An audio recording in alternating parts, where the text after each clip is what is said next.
പക്ഷെ ഇതിലൊന്നും പെടാത്തപ്പോ ജയറാമിനെ പോലുള്ള ആളുകൾക്ക് ജയറാം പെട്ടിട്ടുണ്ടല്ലോ. ജയറാമിന് സന്താന ദുരിതം അനുഭവിച്ചാൽ പറ്റും. ദൈവിക കൃപയാൽ ദൈവിക സാന്നിധ്യങ്ങൾ ഇരിക്കേണ്ട ആ കവാടം എടുത്തുകൊണ്ട് പെണ്ണുങ്ങൾക്ക് പീരീഡ്സ് ഒക്കെ ഉള്ള സ്ഥലത്ത് കൊണ്ടുവന്ന് ഇതൊക്കെ വെച്ച് പൂജിച്ചാൽ അതിൻ്റെ ഒരു ശക്തിയുണ്ട്. അതിൻ്റെ ഫലം അനുഭവിച്ചാൽ പറ്റും. നാഗലോകത്തുനിന്നും ജനിച്ചു വന്ന ആളാണ് എനിക്ക് ബാബാ സുരേഷ്. ഞാൻ ബാബാ സുരേഷിൻ്റെ വെള്ളി നാണയം ഒരു വെള്ളി നാഗത്തിനെ ജപിച്ചു കൊടുത്തിട്ടുണ്ട്.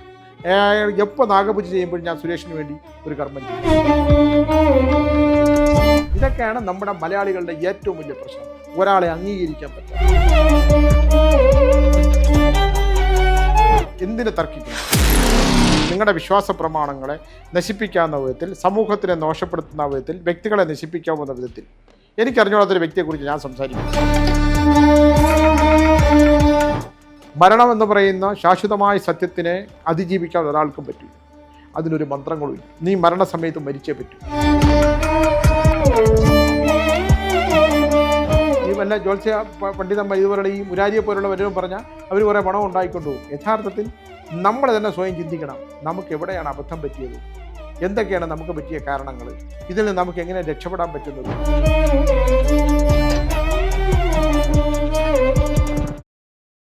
പക്ഷെ ഇതിലൊന്നും പെടാത്തപ്പോ ജയറാമിനെ പോലുള്ള ആളുകൾക്ക് ജയറാം പെട്ടിട്ടുണ്ടല്ലോ.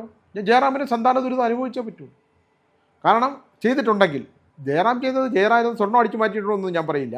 പക്ഷേ ദൈവിക കൃപയാൽ ദൈവിക സാന്നിധ്യങ്ങൾ ഇരിക്കേണ്ട ആ കവാടം എടുത്തുകൊണ്ട് പെണ്ണുങ്ങൾക്ക് പീരീഡ്സ് ഒക്കെ ഉള്ള സ്ഥലത്ത് കൊണ്ടുവന്ന് ഇതൊക്കെ വെച്ച് പൂജിച്ചാൽ അതിൻ്റെ ഒരു ശക്തിയുണ്ട്. അതിൻ്റെ ഫലം അനുഭവിച്ചേ പറ്റും. അത് മൂന്നാം തലമുറ. അതിനകത്ത് ഞാൻ എപ്പോഴും പറയുന്നതാണ്, അദ്ദേഹം മാർഗമൊന്നുമില്ല. ഒന്നാമത് പൂജ എന്ന് പറയുന്നത് പൂർണ്ണതയിലേക്കുള്ള യാത്രയാണ്. ആകെ ഇതിനകത്ത് ഫലം എൻ്റെ അനുഭവത്തിൽ പറയാനുള്ളത്, പിതൃക്കളുടെ കർമ്മങ്ങൾ ചെയ്ത് പിതൃക്കളുടെ മോക്ഷപ്രാപ്തി കൊടുക്കുന്ന തന്ത്രമാന്ത്രികത്തിൽ ഒരു ഓർമ്മയുണ്ട്. അത് ചെയ്തു കഴിഞ്ഞാൽ ഒരു പരിധിവരെ പിതൃക്കൾ ലയിച്ചു കഴിഞ്ഞാൽ പിന്നെ നമ്മൾ വിളിക്കുന്ന ഓം നമഃ ശിവായ ജപിച്ചാലും ഫലമില്ല. പിതൃക്കൾ ഇടഞ്ഞു നിന്നാൽ, പിതൃക്കൾ ദുരിതപ്പെട്ടു നിന്നാൽ ഒരു ജപത്തിനും ശക്തി ഉണ്ടാവില്ല, ഒരു പൂജയ്ക്കും ശക്തി ഉണ്ടാവില്ല.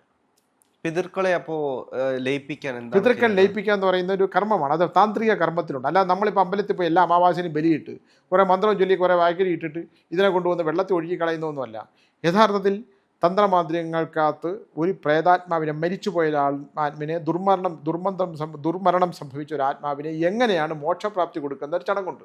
ഈ തിലഹവനം എന്ന് പറയുന്ന അതൊക്കെ തിലഹം എന്ന് പറയുന്നത്, എള്ളെന്ന് പറയുന്നത് ഭഗവാന്റെ വേർപ്പ് തുള്ളികളും ഈ ദർഭ എന്ന് പറയുന്ന രോമകൂപങ്ങളുമാണ്. എള്ളിലും ദർഭയിലും ഒക്കെ ചെയ്യാം.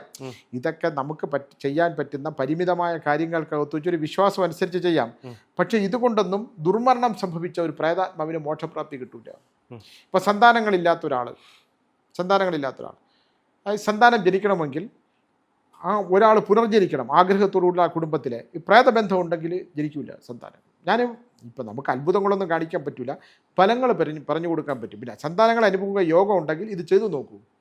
ഇപ്പോൾ ഒരാൾ ഭാഗവതം നോക്കി, ഭാഗവതത്തിലെ ഏറ്റവും നല്ല സമയം നോക്കി ഒരു ഭാര്യയും ഭർത്താവ് കൊണ്ട് കുട്ടിയെ ഉണ്ടാക്കി. അവളായ ആ കുടുംബത്തിനുണ്ടാക്കിയ നാശത്തിന് പരിഹാരമൊന്നുമില്ല. എൻ്റെ അടുത്ത് വന്നിരുന്നു. അവസാനം എത്രയോ വയസ്സിൽ ഏതോ ഒരുത്തനെ കല്യാണം കഴിച്ച് അവർ ജോലിയൊക്കെ രാജിവെച്ച് കുട്ടിക്ക് വേണ്ടി ജീവിച്ചതാണ്. അപ്പം ഭാഗവതം നോക്കിയിട്ട് വല്ല കാര്യമുണ്ടോ? നീ ഏത് ഭാഗവതം നോക്കിയാലും നിൻ്റെ കർമ്മശുദ്ധി അനുസരിച്ചും നിങ്ങൾ രണ്ടുപേരുടെയും കർമ്മം അനുസരിച്ച് സന്താന ദുഃഖം അനുഭവിക്കാനുള്ള യോഗം ഉണ്ടെങ്കിൽ അനുഭവിച്ചേ പറ്റൂ. ഇല്ലേ? ഏറ്റവും കൂടുതൽ സന്താനങ്ങൾ എൻ്റെ അടുത്ത് വരുന്ന മാതാപിതാക്കളുടെ സന്താനങ്ങളുടെ ദുഃഖം കേൾക്കുന്ന ഒരാളാണ് ഞാൻ. എന്തിനാ സ്വാമി മക്കൾ എന്ന് ചോദിക്കുന്നവരാണ്. എനിക്കെന്തായാലും സന്താനങ്ങൾ എനിക്കങ്ങനെ വലിയ ദുഃഖം ഉണ്ടായില്ല. കാരണം നമുക്ക് സന്താനങ്ങളില്ല. അനുഭവയോഗം ഇല്ലാത്തൊരച്ഛനായതുകൊണ്ട് ഞാൻ ഈ മക്കളെയും മാമ്പൂക്കളെയും കൊണ്ട് കൊതിക്കരുത് പറയും. നമ്മൾ നല്ല അച്ഛനും അമ്മയ്ക്കും ജനിക്കുമ്പം നല്ല കർമ്മങ്ങൾ ചെയ്ത് ദോഷദുരിതങ്ങളിൽ നമുക്ക് കഴിയുന്നത് ഒരാളെ നശിപ്പിക്കാതിരിക്കുക, വേദനിപ്പിക്കാതിരിക്കുക. എനിക്ക് ദോഷം വരാൻ പോകുന്നത് ഞാൻ ആരെയും ചീത്ത പറയും, ദേഷ്യം വരും. ഇപ്പോൾ വല്ലതും പറഞ്ഞാലും ഞാൻ ഉടനെ തന്നെ വിളിക്കും. കുറേ കഴിയുമ്പോൾ എനിക്ക് ഇത് തോന്നും. അത് ഉപാസനയുടെ പ്രശ്നമാണ്. ഉഗ്രപ്രത്യങ്കര പോലുള്ള കഠിനമായ ഉപാസന പെട്ടെന്ന് കോപാവസ്ഥ വരും. വിശാഖ നക്ഷത്രവും കൂടെ ആയതുകൊണ്ട് കോപാവസ്ഥ ഉണ്ടാവും. പക്ഷേ ഒരാളെ അയ്യോ ദൈവമേ ദോഷമൊന്നും ഉണ്ടാകരുത് എന്ന് ഞാൻ അപ്പം തന്നെ പറയുകയൊക്കെ ചെയ്യും. എന്നിട്ട് അവരെന്നെ കാണാനും വരും, ഞാൻ വിളിക്കുകയും ചെയ്യും. അതൊരു നല്ല സ്വഭാവമല്ല. എന്നെ സംബന്ധിച്ചിടത്തോളം ആൾക്കാർ ഒരു അഭയം തേടി വിളിക്കുന്നതാണ്. അവർക്ക് പിന്നെ പലതിനും പിന്നെ ആൾക്കാർ എവിടെയെങ്കിലും ഇരുന്നിട്ട് വിളിച്ചിട്ടേ അതെ സ്വാമി ഇതുവഴി വല്ലതും വരുന്നുണ്ടോ? ജയിച്ചു വരുമില്ലയോ? ഞാൻ കോഴിക്കോടാണ് സ്വാമി, ഇതുവഴി വല്ലതും വരുന്നുണ്ടെങ്കിൽ ഒന്ന് പറയണേ. ഞാൻ ഇപ്പം ചോദിക്കുക, നിങ്ങൾക്ക് തിരുവനന്തപുരത്ത് മെഡിക്കൽ കോളേജിൽ നിങ്ങൾക്കൊന്ന് ഡോക്ടറെ കാണണം, നിങ്ങൾ ഡോക്ടറെ അങ്ങോട്ട് വിളിക്കൂ, ഡോക്ടർ അങ്ങോട്ട് വരൂ, നിങ്ങൾ എവിടെ നിന്ന് പറഞ്ഞാൽ ഇങ്ങോട്ട് വരണം, എന്നെ കാണണമെന്നുണ്ടെങ്കിൽ വരണം, ഞാൻ ഫലം പറഞ്ഞു തരാം, തെളിയുമെങ്കിൽ പറയും, ഇല്ലെങ്കിൽ പറയത്തുമില്ല, എന്നെ കൊണ്ട് പറ്റില്ല. കാരണം അത്ഭുതങ്ങളൊന്നും ശിക്ഷിച്ച് പറയാൻ എന്നെ കൊണ്ട് പറ്റില്ല എന്ന് ഞാൻ പറഞ്ഞിട്ടുണ്ട് ആദ്യമേ. അതുകൊണ്ട് ഈ അന്ധവിശ്വാസങ്ങളെന്ന് പറഞ്ഞു വരുന്നതും ഇവിടെ സിനിമാ നടന്മാരുടെ കാര്യത്തിൽ ഇപ്പോൾ ജയറാം ഒരു പക്ഷേ വീട്ടിൽ കൊണ്ടുവച്ച് ഇത് പൂജാരിമാരെ എല്ലാം കൂടെ അവിടെ വെച്ചിട്ട് ഇത് ചെയ്തത് തലമുറകൾക്ക് നല്ലത് വരാൻ വേണ്ടിയിട്ടും കുറേ നല്ലത് വരാനും നല്ല ഗുണങ്ങളും ജയറാമിന് ദൈവത്തിന് മിമിക്രിയും കളിക്കാവുന്ന ജയറാമിനുണ്ടാകുന്ന നല്ല ഗുണങ്ങളൊക്കെ കഴിഞ്ഞില്ലേ? ഇതുകൊണ്ട് വെച്ചപ്പോൾ നല്ല ഗുണങ്ങളും എല്ലാം ഉണ്ടായ ഇടിയുടെ മുമ്പിൽ ചെന്നിരിക്കേണ്ടി വന്നില്ലേ? എന്തുമാത്രം ചീത്തപ്പേരുണ്ടായി? അപ്പോൾ നല്ല ഗുണമല്ല ഉണ്ടായ? ഇല്ല, സംഘർഷങ്ങളെല്ലാം ഉണ്ടായുള്ളൂ. അപ്പോൾ നല്ല ഗുണം, ഒരാൾക്കൊരു നല്ല കാലമുണ്ടാകും, അപ്പം നല്ല ഗുണം ഉണ്ടാവും. അത് ജയസൂര്യയുടെ കാര്യത്തിലും അത് തന്നെ. ആ വാതിൽ ആദ്യം പൊളിച്ചു മാറ്റിയാൽ ഇദ്ദേഹത്തിന് വ്യത്യാസം വരും, ഇല്ലെങ്കിൽ ബന്ധനം തന്നെ. ഭൂമി സംബന്ധിച്ചെന്തോ അത് കായലുമായിട്ട് ബന്ധപ്പെട്ട ഭൂമി കയ്യേറിയതിനെ കുറിച്ച് പ്രശ്നം വന്നു, സാമ്പത്തിക 35 ലക്ഷം 39 ലക്ഷം രൂപ കണ്ട് ഇപ്പോൾ ഫൈൻ അടയ്ക്കേണ്ടി വന്നു. സിനിമ കടമറ്റത്തച്ഛനെ പോലുള്ള സിനിമയൊന്നും ചെയ്യാൻ പോരുത്, അത് എത്ര കാലമായി ബന്ധനത്തിൽ കിടക്കണം.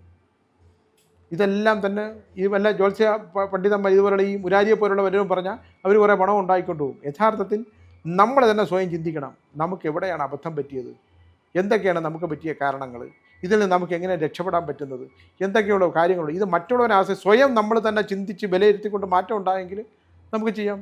ഉദാഹരണത്തിന് ഞാൻ ഒരു സുബ്രഹ്മണ്യ സ്വാമിയുടെ ഒരു പടം നിങ്ങളൊന്ന് ഷൂട്ട് ചെയ്ത് വെക്കണം. ആ പടം ഞാനിങ്ങനെ പഴയ സാധനങ്ങളൊക്കെ അന്വേഷിച്ച് നടക്കുന്ന ഒരു കാലഘട്ടം ഉണ്ടായിരുന്നു ഒറ്റയ്ക്ക്. എന്ന് ടീച്ചറെ കല്യാണം കഴിച്ചിട്ടില്ല. ഞാനങ്ങനെ ഒരു പഴയ പുരാതനമായിട്ടുള്ള ഒരു കാര്യങ്ങളൊക്കെ ഉള്ള സ്ഥലത്ത് കൊണ്ട് ഒരു കടയിൽ കയറിയിട്ട് വെളിയിറങ്ങിയപ്പം ഞാൻ ചുമ്മാ എൻ്റെ മനസ്സിൽ പളനി മുരുകൻ എന്ന് തോന്നി, ചുമ്മാ തോന്നിയതാണ്. അപ്പോൾ ഞാൻ തിരിച്ചു ചോദിച്ചു, ഇവിടെ ഈ സുബ്രഹ്മണ്യൻ്റെ, അപ്പോൾ ഒരു മുസ്ലിം സമുദായത്തിൽപ്പെട്ട അവരാണ് ബിസിനസ് ചെയ്തുകൊണ്ടിരിക്കുന്നത്. ഞാൻ പറഞ്ഞു, ഇവിടെ അങ്ങനെ ഒരു പടം ഇവിടെ ഇല്ലല്ലോ എന്ന് ചോദിച്ചു. ഞാൻ പറഞ്ഞു, അങ്ങനെയല്ല, എന്തെങ്കിലും ഒരു പടം, ഒരു സ്വർണ്ണമാണോ വെള്ളിയാണോ എന്നറിയത്തില്ല, എനിക്ക് ഇവിടെ ഒരു ലക്ഷണമുണ്ടോ നോക്കാൻ പറ്റൂ. അപ്പോൾ എൻ്റെ ഈ താടി മുടിയെല്ലാം കൊണ്ടപ്പോൾ അവർ വിചാരിച്ച് ഏതോ സ്വാമിയാണ്. നമുക്കൊന്നുമില്ല, നമ്മളിങ്ങനെ പറഞ്ഞതേ ഉള്ളൂ.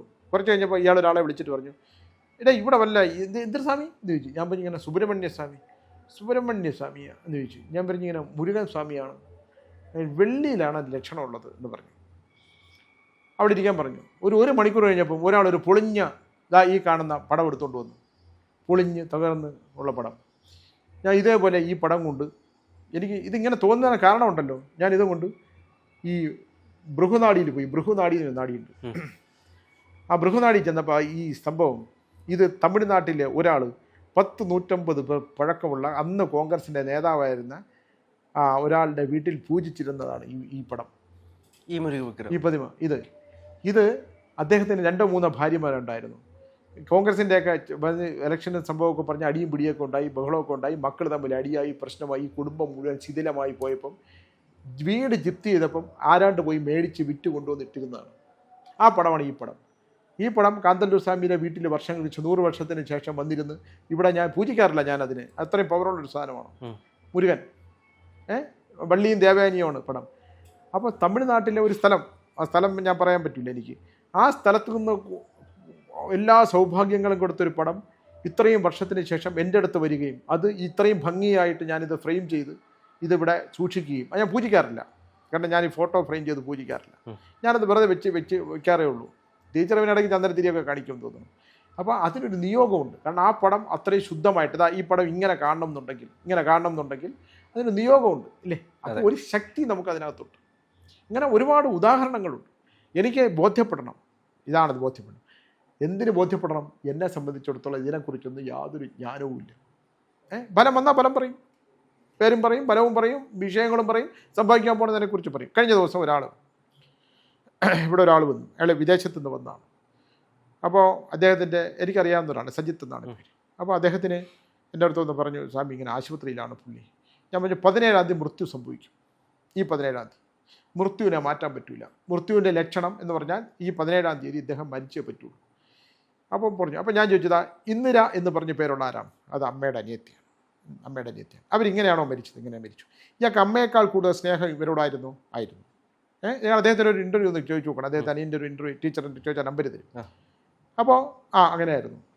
ഞാൻ ഒരു ശ്രമം നടത്താം, ചിലപ്പോൾ രക്ഷപ്പെടും. കാരണം അമ്മയായിട്ട് വഴക്കായിരുന്നു, അമ്മയെ മരിച്ചു. അമ്മയുടെ അനിയത്തിയാണ് ഇന്ദിര എന്ന് പറഞ്ഞ സ്ത്രീ. ഇദ്ദേഹത്തിൻ്റെ ആശുപത്രിയിൽ ഇദ്ദേഹത്തിൻ്റെ വയറൊക്കെ ഒരു രക്ഷയില്ല, വീട്ടിൽ കൊണ്ടുപോകാൻ പറഞ്ഞു ഡോക്ടർ. അപ്പോൾ ഞാൻ പറഞ്ഞു, ഒരു ശ്രമമാണ്, ഒരു അപ്പം അനിയ ഇവിടെ നിന്ന് കരഞ്ഞു, ഇപ്പോൾ രാഹുൽ ഇരിക്കുന്ന സ്ഥലത്ത് നിന്ന് കരഞ്ഞു, ഞാനൊരു പരിഹാരം പറഞ്ഞു കൊടുത്തു എന്ന് പറഞ്ഞാൽ നമുക്ക് എന്നെ പോലെ എനിക്ക് രക്ഷപ്പെടുത്താൻ പറ്റില്ല. അയാൾ ഇന്നലെ എഴുന്നേറ്റ് ആംബുലൻസ് ഉണ്ടാക്കുക എന്ന് പറഞ്ഞു. നിങ്ങൾ അദ്ദേഹത്തിനെ വിളിക്കണം, ഞാൻ നമ്പർ തരാം. അത് എന്താണ്, 2 കാര്യങ്ങളാണ്. ഒന്ന്, പിതൃദോഷങ്ങളെ തീർത്തു കഴിഞ്ഞാൽ ഒരാൾക്ക്, അത് നമ്മളെപ്പോഴും ചെയ്യേണ്ട ഒരു കാര്യമാണ്. നമ്മളെ ആൾക്കാർ നേരെ പോയി മൃത്യുഞ്ജയം ചെയ്യും. മൃത്യുഞ്ജയം ഒരാളെ രക്ഷപ്പെടുത്താനാണ് പറയണേ. മരണം എന്ന് പറയുന്ന ശാശ്വതമായ സത്യത്തിനെ അതിജീവിക്കാൻ ഒരാൾക്കും പറ്റില്ല. അതിനൊരു മന്ത്രങ്ങളുമില്ല. നീ മരണസമയത്ത് മരിച്ചേ പറ്റൂ. ഇദ്ദേഹത്തിന് ലക്ഷണമായതേ ഉള്ളൂ. ലക്ഷണമാകുമ്പം ആ കുടുംബമായിട്ട് ബന്ധപ്പെട്ട ഒരാൾ വരും. ആ ലക്ഷണത്തെ കണ്ടുകൊണ്ട് അയാളെ ഒഴിവാക്കാനുള്ളൊരു കർമ്മമുണ്ട്. അത് ഒഴിവാക്കി എന്തായാലും ഇന്നിപ്പോൾ ജീവിച്ചിരിപ്പുണ്ട്. അപ്പോൾ ഇതെങ്ങനെ സംഭവിക്കുന്നു? നമുക്കത് കണ്ടെത്താൻ പറ്റിയതാണ് അയാളുടെ ഭാഗ്യം. അല്ലാതെ ഒരാളുടെ മരണത്തെ മാറ്റി നിർത്താനും ഒന്നും നമുക്ക് പറ്റില്ല. ഡോക്ടറെ ശാസ്ത്രം കൈയൊഴിഞ്ഞ ഒരാളെ താന്ത്രിക കർമ്മങ്ങൾ കൊണ്ട് പിതൃക്കളെ മാറ്റി നിർത്താൻ പറ്റിയപ്പോൾ അയാൾ എഴുന്നേറ്റ്. വേറെ മറ്റൊരാൾ ക്രിസ്ത്യൻ സമൂഹത്തിൽപ്പെട്ട ഒരാളാണ്. ഇതേ സമയം ഇവർ 2 ഹോമം ഞാൻ ഒരുമിച്ചാണ് ചെയ്തത്. അതിൽ അച്ഛൻ വളരെ ക്ഷീണിതനായിട്ട് കിടക്കുന്നുണ്ട് കാലങ്ങളായിട്ട്. പുള്ളി എന്നെ വിളിച്ചു പറഞ്ഞു, സ്വാമി ഭയങ്കര അത്ഭുതമാണ്, അച്ഛൻ ഇന്ന് ബാങ്കിൽ പോയി. ഇത് അത്ഭുതമല്ല. നമ്മൾ പിതൃക്കളെ എപ്പോഴും ഇവിടെ നമ്മൾ ഈ ആത്മീയതയിൽ ചിന്തിക്കേണ്ട ഒരു കാര്യം, മരണാനന്തരം മരണപ്പെട്ടു പോയ മനുഷ്യരെ കർമ്മങ്ങൾ ചെയ്ത് മാറ്റി നിർത്തുന്ന ഒരു ചടങ്ങുണ്ട്. അത് ആദ്യം ചെയ്തിട്ട് നിങ്ങളൊരു മരുന്ന് പോലും ഇല്ലെങ്കിൽ ഭരിക്കില്ല. ഇത് നമ്മുടെ അന്ധവിശ്വാസമല്ല. അതുകൊണ്ട് ഒരാളെ രക്ഷിക്കാൻ പറ്റുമോ? എനിക്ക് എന്നെ രക്ഷിക്കാൻ പറ്റില്ലല്ലോ. എനിക്ക് എൻ്റെ കൃത്യം, ഞാൻ സമാധി ഗുഹ ഉണ്ടാക്കി വെച്ചേക്കുന്ന ആളാണ്. സോറി, എൻ്റെ സമാധി ഗുഹയ്ക്കകത്തിരുന്ന് കർണേറ്റിയുടെ വിഗ്രഹം ഉണ്ടാക്കി വെച്ചിട്ട് അതിനകത്തിരുന്ന് ജപിക്കുന്ന ആളാണ്. എൻ്റെ മരണസമയം വളരെ കൃത്യമായിട്ട് അറിയാം. ടീച്ചർ അത് പറയാൻ സമ്മതിക്കില്ല. ആ സമയത്ത് അവിടെ എത്തപ്പെടുകയും അവിടെ ഇരുന്ന് മൃത്യു സംഭവിക്കാൻ പരിഹാരം ചെയ്തുകൂടെ? എന്തിന്? നീ മരിക്കേണ്ട, ദൈവം വിളിക്കുന്ന സമയത്ത് പോയേ പറ്റൂ. അതിനൊന്നും പരിഹാരമൊന്നുമില്ല. ജീവിക്കുന്ന കാലം നിനക്ക് ഈശ്വരൻ എന്തെങ്കിലും തന്നിട്ടുണ്ടെങ്കിൽ മറ്റുള്ളവർക്ക് ദുഃഖ ദുരിതങ്ങൾക്ക് പരിഹാരം പറഞ്ഞു കൊടുത്ത് ജീവിക്കാൻ. അതുകൊണ്ട് കാശുണ്ടാക്കാൻ പോയി ഇതെല്ലാം പോകും.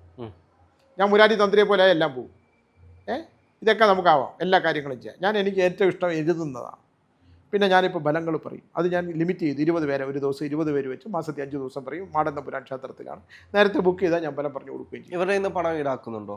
ആ അമ്പല ക്ഷേത്രം, നശിച്ചു പോയ ക്ഷേത്രം, എൻ്റെ സ്വഭാവം അതാണ്. ഞാൻ ഈ ക്ഷേത്രങ്ങൾ നശിച്ചു പോയ ക്ഷേത്രത്തിൽ പോയി ഫലം പറയും.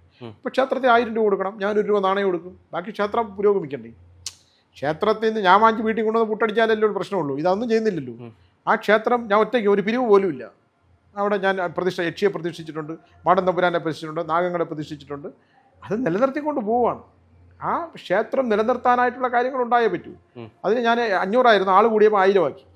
അത് ചെയ്യുന്നുണ്ട്. 1 രൂപ നാണയം ഞാനും കൊടുക്കും. ബാക്കി ഞാൻ ക്ഷേത്രത്തിൻ്റെ കാര്യങ്ങൾക്ക് വേണ്ടി ചിലവാക്കും. അല്ലാതെ ഇപ്പം എന്ത് ചെയ്യാനാണ്? അത് പറയണേ നമുക്ക് കാര്യമൊന്നുമില്ല. ഇതുകൊണ്ടൊന്ന് സ്വാമി നാളെ കാറും മേടിച്ച് ഒരു വിമാനയാത്രയൊക്കെ നടത്താൻ പോയാൽ ഇതെല്ലാം പോവും. അതിൻ്റെ ആവശ്യമില്ല.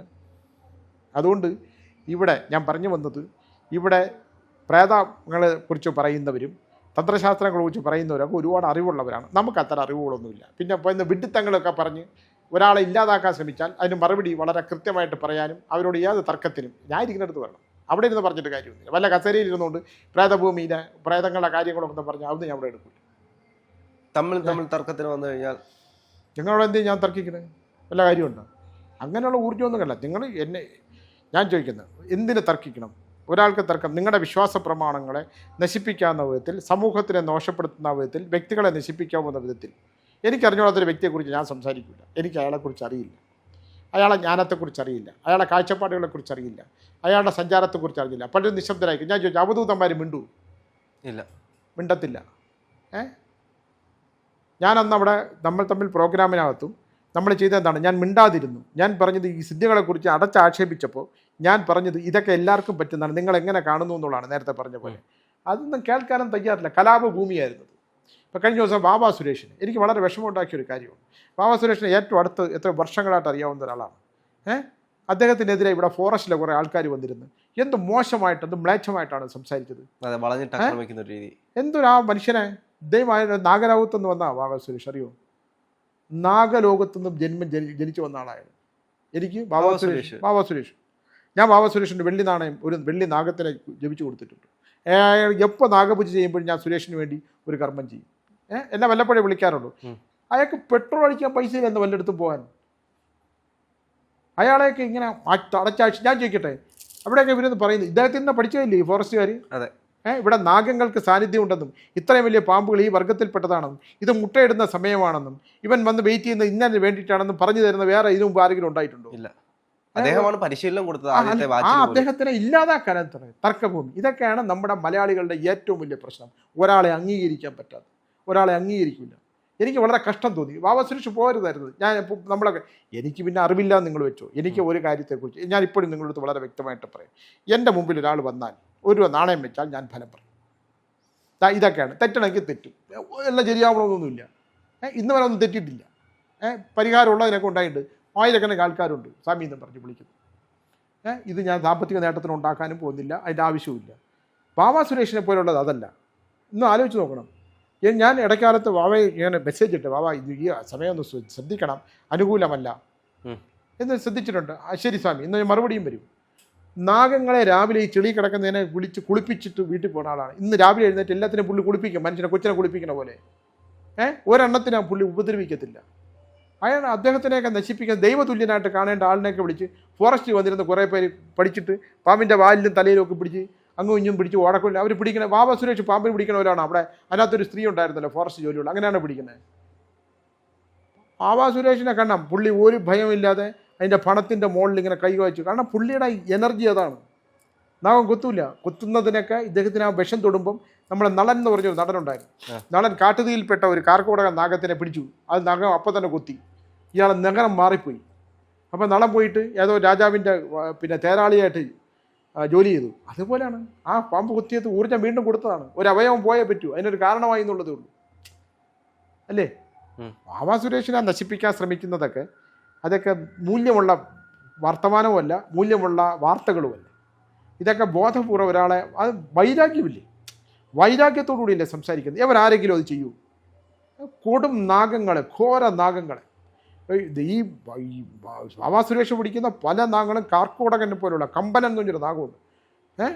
കമ്പല നാഗം വഴുതപ്പോഴും മാത്രമേ പുറത്തോട്ടിറങ്ങുള്ളൂ. അനന്തൻ, വാസുവിന് ശേഷൻ, പത്മനാഭൻ, നഞ്ചൻ എന്ന് പറഞ്ഞൊരു നാഗമുണ്ട്. ശിവക്ഷേത്രത്തിൻ്റെ പരിസരങ്ങളിലേ കാണുകയുള്ളൂ. അത് പുറത്തിറങ്ങുമ്പോൾ അറിയാം, പുറത്തിറങ്ങി ഒരുത്തരെ കുത്തിയിട്ടേ പോവുള്ളൂ. ആ കുത്തുന്നവൻ ഇവനെ വംശം നശിപ്പിച്ച് ഏതെങ്കിലുമായിരിക്കും. അവൻ ഇന്ന സമയത്ത് ഈ സ്ഥലത്തൂടെ വരുമെന്നറിയാം, കുത്തിയിരിക്കും. ഒരാൾ മനോരമയിൽ പാമ്പിനെ കുറിച്ചൊരു വലിയ സർവേ വന്നു. അത് വർഷങ്ങൾക്ക് മുമ്പാണ്. ഒരാൾ മരിച്ചിരി വെട്ടിപ്പോൾ, മരിച്ചിരിക്ക് കുഴിയെടുക്കുമ്പോൾ ഈ ചൂട് കയറി, തണുപ്പ് കയറി ചൂടിനെ ഇരുന്ന നാഗത്തിൻ്റെ തലയേറ്റുപോയി. പക്ഷേ ഈ നാഗം കൊന്നതിന് ശേഷം ഇയാളുടെ മനസ്സ് ഭയങ്കര പ്രശ്നമായി. നാഗം കൊത്തുന്ന ഏതോ നല്ല പണ്ഡിതർ, പഴയ ഗണകന്മാരുണ്ട്, ഗണിച്ച് പറയുന്നവർ ഭയങ്കര വളരെ കുറവാണ്. ആ വംശം മന്യമെന്ന് പോയി. അവർ ഗണകന്മാരെന്ന് പറയും. അതൊക്കെ പാരമ്പര്യ പണിക്കന്മാരാണ്. പാരമ്പര്യമായി കിട്ടുന്നവർ ഭയങ്കര ശക്തിയാണ്. അവർ ജ്യോതിഷം തെറ്റൂല അവർക്ക്. എനിക്ക് ഒരുപാട് അറിയാവുന്നവരുണ്ട്. ഇപ്പോഴും വളരെ കൃത്യമായിട്ട് ഇന്നത്. ഇപ്പോൾ എൻ്റെ ജാതകം എഴുതിയ ഒരാൾ, ഒരു ഘടകനാണ്. അദ്ദേഹം ഇന്നാമത്തെ വയസ്സിൽ ഇതെല്ലാം സംഭവിക്കും, ഇന്നതൊക്കെ സംഭവിച്ച് ഇന്നത് ഇങ്ങനെയാണ്. ഇദ്ദേഹം ക്ഷേത്രങ്ങൾ സ്ഥാപിക്കും. അപ്പോൾ അച്ഛൻ വിചാരിച്ചു ഒരു നായരായിട്ട് ജനിച്ച ഒരാൾ ഇവൻ ഇങ്ങനെയൊക്കെ ആവൂ എന്ന് വിചാരിച്ചു എന്ന് പറഞ്ഞു എന്ന് അമ്മ പറയുന്ന കേൾക്കാം. അമ്മ മരണം വരെ ഞാൻ എന്നൊന്നും ഈ ബിസിനസ്സിനകത്ത് ഇങ്ങനെ ജ്വലിച്ച് നിൽക്കുന്ന സമയത്ത് ഇങ്ങനെ ആവുമെന്ന് വിചാരിച്ചു. അത്ര ഗണിച്ചു ചെയ്യുന്നവരാണ് ഈ ഘടകവർഗത്തിൽപ്പെട്ടവർ. അപ്പോൾ ഇയാളുടെ അടുത്ത് പറഞ്ഞു നിങ്ങൾ നാഗം കൊത്താനുള്ള സാധ്യതയുണ്ടെന്ന് പറഞ്ഞു. ഇത് മനോരമയിൽ വന്ന ഒരു സർവേ ആയിരുന്നു. ആ സപ്ലിമെൻ്റാണ്. അതിനകത്ത് ഇയാൾ ഏതോ മലയിടുക്കി വയനാട്ടിലെങ്ങാണ്ട് പോയി താമസിച്ചു. ആ കൃത്യസമയത്ത് കൊത്തി. ഒരാൾ ഇതുപോലെ പാമ്പ് കൊത്തുമെന്ന് പറഞ്ഞു. അപ്പോൾ ഇയാൾ ആ സമയം വരെ വെളിയിലിറങ്ങാതിരുന്നു. ആ സമയം കഴിഞ്ഞു, ഇനി 5 മിനിറ്റ് കൂടെ ഉള്ളൂ, കുഴപ്പമില്ല, എല്ലാം ഒന്നുമില്ല എന്ന് പറഞ്ഞ് ജീപ്പ് എടുത്തുകൊണ്ട് വെളിയിറങ്ങി. തുറന്ന ജീപ്പായിരുന്നു. മോളിൽ കൂടെ കഴുകൻ ഒരു ചത്ത പാമ്പിനെ എടുത്തുകൊണ്ട് പോയായിരുന്നു. പിടിവിട്ട് നേരെ വീണ് കൊത്തി. അപ്പം വണ്ടിയോട് കൂടി തീർന്നു. അല്ല, നാഗങ്ങളോട് കളിക്കുന്നതും നാഗത്തെ പിടിച്ച് ഞാൻ വാവ സുരേഷിൻ്റെ സാമ്പത്തികമായിട്ടുള്ള അവസ്ഥയും എല്ലാം നന്നായിട്ട് അറിയാവുന്ന ഒരാളാണ് ഞാൻ. എപ്പോഴൊന്നും ഞാൻ വിളിക്കാറില്ല, പക്ഷേ എനിക്ക് തോന്നുമ്പോൾ ഞാൻ വിളിക്കും. സൂക്ഷിക്കേണ്ട സമയമാണ്. എനിക്ക് സ്വാമി ഞാൻ ഒരു സ്ഥലത്തേക്ക് പോകണം, 10 പൈസ കയ്യിലില്ല, ഞാൻ പറയുന്ന ഗൂഗിൾ നമ്പർ കേട്ടോ, ഞാൻ ഇട്ട് കൊടുക്കാം എന്ന് പറഞ്ഞിട്ട് എന്നെ കൊണ്ട് ചെയ്യാൻ പറ്റുന്ന ഇട്ട് കൊടുക്കും. അങ്ങനെ ജീവിക്കുന്ന ഒരാളാണ്. അവരെയൊക്കെ നശിപ്പിക്കാൻ ശ്രമിക്കുന്നത് ഏതൊക്കെ അർത്ഥത്തിൻ്റെ ഏതിൻ്റെ പേരിലാണെങ്കിലും ഇതൊക്കെ ദൈവഹിതമല്ല, ദൈവദോഷം കിട്ടും എന്നാണ് എനിക്ക് പറയാനുള്ളത്.